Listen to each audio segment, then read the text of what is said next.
Welcome everyone to Walking After Whiskey. I'm Shorty. And I'm Travis. We're going to break down your latest episode of The Walking Dead tonight. We're also going to break down some Top Chef whiskey. Yes, tonight we're breaking down a bourbon called Contradiction.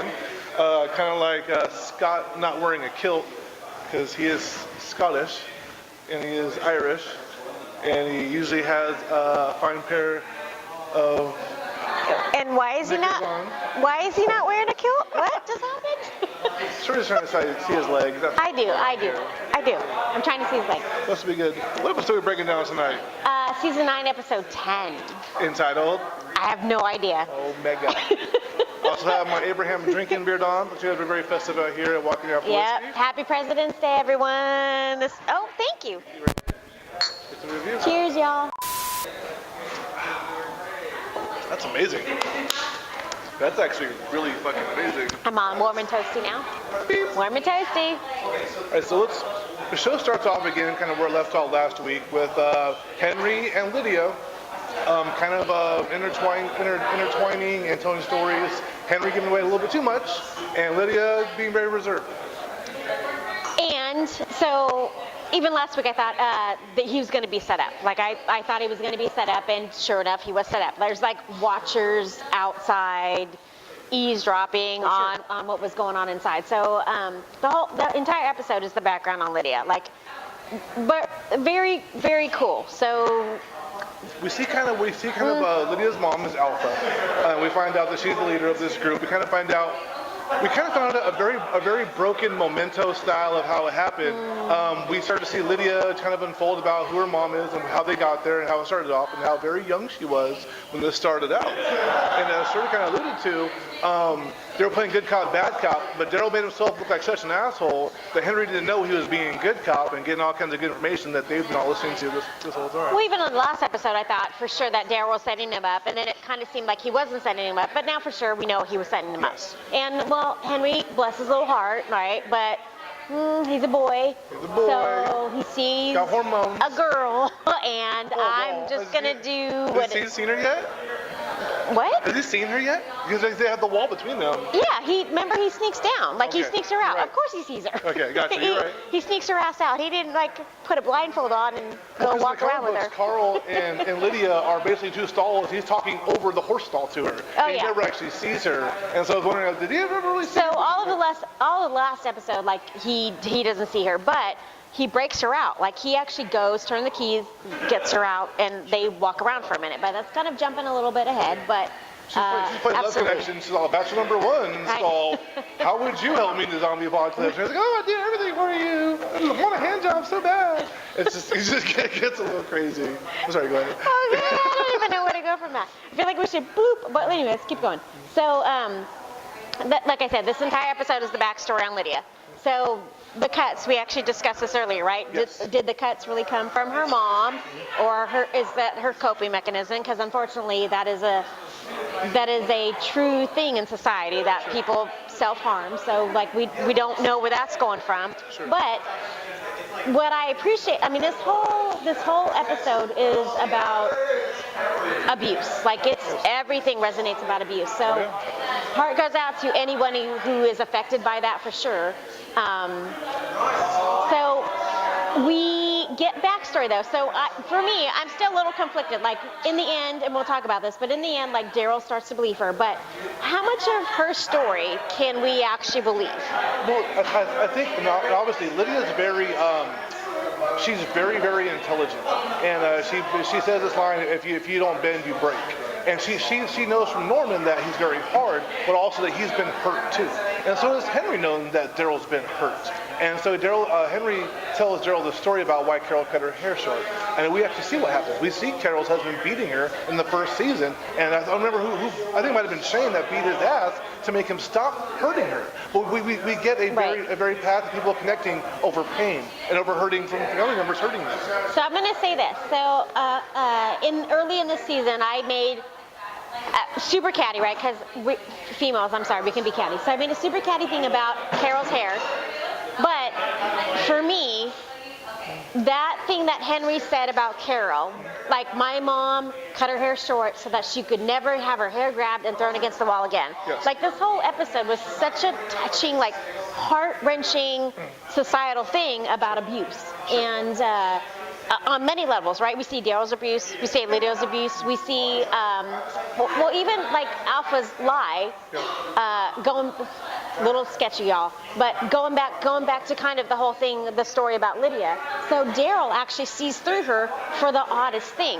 Daryl sees through her because what dick-ass dad is going to lie about singing to his daughter, or is going to sing to his daughter to calm her down. So that's it, when Daryl hones in on that, like, you're lying. You're lying because a good dad is not going to do that. Like, a good dad is singing to try to calm the daughter. And that's when we kind of get the truth of Lydia's story. Like, your mom's a fucking crazy ass bitch. Your dad wanted to save you, and she lied to you, like she lied to you as a child. But he didn't break that. Lydia actually got broke herself. Henry kind of, I don't know if Daryl kind of did this like watching him, but like Henry was able to get Lydia out of the cell for a while. Like, let's walk around and talk. And Lydia was like, what do you mean? It's like, let's just walk around. And so Henry was telling about how they have, they have a doctor here, and they have, medicine, and how they take care of each other. And she started to think, like, my mom says this can't happen. My mom says this isn't real. My mom says these places don't exist. To the point she grabs a hammer, ready to, and she has Henry in front of her in her sight, so she could kill them at any time. But then she sees a woman walk out with a baby, and the baby cries, and Lydia just, she fractures. She goes, send me back to myself. She goes, I can't be out here. I can't trust myself. I don't even know who I am. And so Henry takes her back to herself. Well, because she gets it. She gets that there was a future. She gets that the birth of a child being in that complex is a hint of a future. Yes. And she's never had that before. So it was cool to kind of figure out where the show's going now, right? We've lost so many characters. We have characters, still Maggie, like we just talked about this, right? Still Maggie, like there's no resolution or conclusion to whatever happened to Maggie. So the build-up to these new characters was actually very cool. Even the newcomers, right? The build-up to the newcomers' characters was actually pretty cool. Yeah, we actually see some really good parts where Terry goes out with Magna, and the newcomers looking for Luke and their guy, who's I guess Enid's love interest in the show now, and they can't find them. We know they've been captured by Alpha in the last episode, but they haven't been back for days now. Mm-hmm. And now this group wants to go out and find their friend, and to the point where Magna is like, remember back in the day when Michonne was like, I don't want to go against the Alexandrian people because I need this Rick. Remember, she actually beats Rick's ass in front of everybody in town square because of the whole justice thing, because Michonne's like, I need this. I need this stability again. And Magna gets to the point where she's like, I'm not going against people. Like, we need this. Like, this is stability. And like, we'll risk everything to go get Luke. And they're like, fuck Luke. Which was really great though. So Tara like finally shows some authority. Like, this is my place. And y'all went against me. Yep. But she was super cool about it, right? Like, super chill, super cool. Let's not do that again. And even Magna was like, you know what, you're right. Like, you were absolutely right. Like, I screwed up. We shouldn't have done it. And you feel kind of they're going to be now enveloped more into, so they all trust it's good, yeah. It's all going to be copacetic now. You feel that. Yeah, and we'll see a lot more what happens in the future. But we're setting the stage. They're setting the stage right now between a fight between Alpha and Carol. As Henry tells about how badass his mom is, and Lydia's like, my mom was badass too. Well, we know how badass Carol is. So there is no one more badass than Carol. No. And at the end, Henry even says, what, he calls Daryl an asshole. He goes, I'm glad that you're my mom's friend, because I think that, she needs someone like you. And now that since they both have a track record of abuse, Henry's like, I'm glad you guys were able to lean on each other and become stronger because of what you went through. So the parallels are interesting though, right? Like, Carol had to cut her hair short. Obviously Alpha cuts her hair short. They're all come from abusive relationships, or we actually don't know if Alpha is from abusive. Like, what we learned, she's an abuser. What we learned exactly, we feel like her husband was actually legit. Like, he wanted to save his child. Yeah. So, and she lied to her child to try to benefit herself. So. Lydia was at a place in her life, like, she looked like she was 7 or 8, enough to know what was wrong, but she even says, she goes, I believed those things were true. I thought they were true because I had to believe that they were. Right. And you kind of see her mom taking this weird face of the person you thought that she was helping. You find out that she was the aggressor, and she was the person that started all this and started this conflict because she turned into this, this this animal beast thing, and everyone around her had to conform to what she was doing.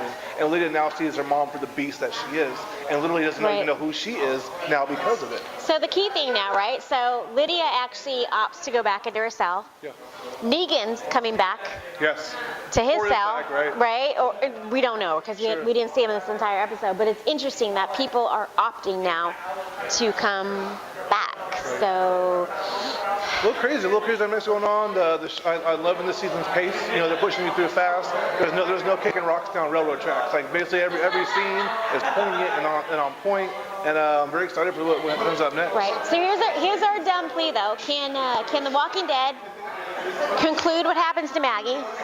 Like, if they conclude what happens to Maggie, I will be happy, and then we can move forward.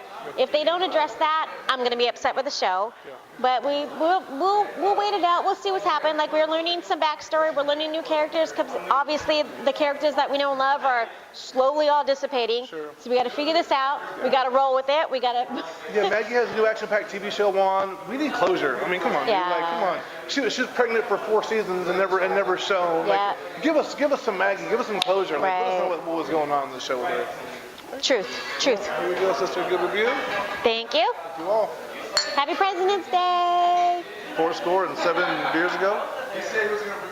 7 beers ago. Oh, and if y'all ain't watching The Ride with Norma Reedus, this is the season to watch because it's all Walking Dead characters. Like, I just watched Stephen Yeun. Like, it's such a great episode. Glenn. So, I have my, you all probably can't see it, Steven, you've been putting my R.I.P. Glenn, because, R.I.P. Glenn's eye. whatever. Cheers, y'all. Yeah, cheers. Shots over there. Red leather, yellow leather. Red leather, yellow leather. Y'all blue over there? Can't even do that. Okay, everybody, we're going to break down this brewery. We're here at Junction Brewery and Grill at 110 West American Canyon Road in American Canyon, California. JBG, throwing gang signs over here. Tell us about it, Shorty. What do you like about this place? Well, I'm going to say, so Chef here, right? Yes. So Chef. So I did some research. John? I found out about Chef. Yep. He had a Michelin star rated Chinese food restaurant in San Francisco. You talking about Gene? Yeah. Oh, yeah, absolutely. And I will tell you, everything that we've ever had on the menu, fantastic. So me, I'm a big fan of Pork Belly Bites. That's what I get all the time. So Amazing fact, Gene is actually the inventor of the dragon roll. Gene is he's Chinese, and sushi's always been Japanese. His wife, for about 26 years, they've been coming to his restaurant in San Rafael asking for, an amazing roll. Well, dragons are a Chinese culture, they're not a Japanese thing. And he actually has the oldest menu ever printed with a dragon roll on it. And Gene, for sure, is the person who made the dragon roll. And he's also the main chef of this restaurant as well. And food's delicious, and the staff is fantastic. Like you can't ask for a better staff. Staff's okay. Well, Trav, don't ever come when Trav's working. Yeah, they set the bar pretty low when I got here. It'll be subpar, but the rest of the staff is fantastic. We're breaking down Smooth Ambler tonight. It's actually a very good bourbon. Shorty is becoming a bourbon fan, or at least a bourbon like. Well, every week I don't have a choice but to drink it. But this, like I have to say, no burn, super smooth. Yeah. Like we were just chatting about it a minute ago. Everyone actually really enjoys this. Like everyone's really enjoyed this. Yeah, it's contradiction because a lot of bourbons are usually single malt. This is actually a blended bourbon. They're from a lot of other really good bourbons from the Appalachian area, West Kentucky, Tennessee, Illinois area. It's actually got a lot of good bourbons in here, and the flavors are just everywhere. And it's really sweet, which is good. I like bourbon straight, like with the Coke back. So sweeter it is for me, the better for me to drink it straight. And I have a thing for elephants, so. Right, Oakland A's, obviously. This is like a 44-year-old blonde, Stomper. single mother of 2. She kind of gets the job done, really sweet. But then, when it's time to go, it's time to go. Time to go, dude. Let's choose. It's time to go. Guys. Thank you. Thank y'all. Happy President's Day. We're scoring 5 years ago. 5